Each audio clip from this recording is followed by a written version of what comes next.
કરી છે હર મહિને બીપી ચેકઅપ કરો. હા એટલી બધી બીપી ની ગોળી નહીં ખવાય બા.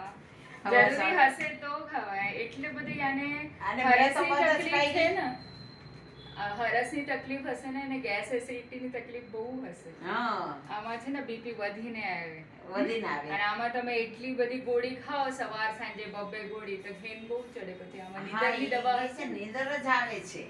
સાઈડ ઇફેક્ટ બહુ હશે. પછી છે ને આજો હાથ પગની નસ સુકાઈ જાય, પછી કઈ કામ નહીં કરી શકાય. વિચાર વય સૌ ઓછું થઈ જાય, મગજ શક્તિ સૌ ઓછું થઈ જાય.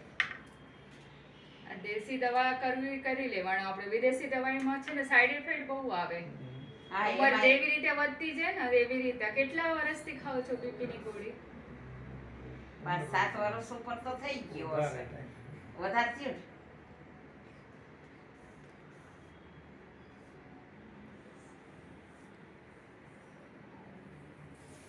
ભલે કાંઈ વાંધો નહીં.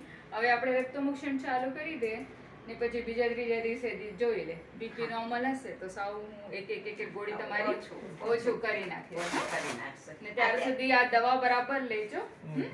ને હરસની દવા એક બોટલ લખી દઉં તમારે. આ તો તુરંત જ ચાલુ કરી દેજો તમારે. તો હરસની આપણે ટ્રીટમેન્ટ કરી જ નાખે. અને સાથે સાથે સાથે એટલે જ બધું ટ્રીટમેન્ટ એક જ સાથે બસ. હા એટલે અલગ એના અલગ. હા કાંઈ હેરાન અલગ અલગ આપણે નથી કરવું. કાંઈ નહીં કરવાનું. એક જ સાથે. દેશી દવામાં છે ને BP, diabetes, kidney, brain, heart એક સાથ બધી ટ્રીટમેન્ટ કરી શકાય તમે.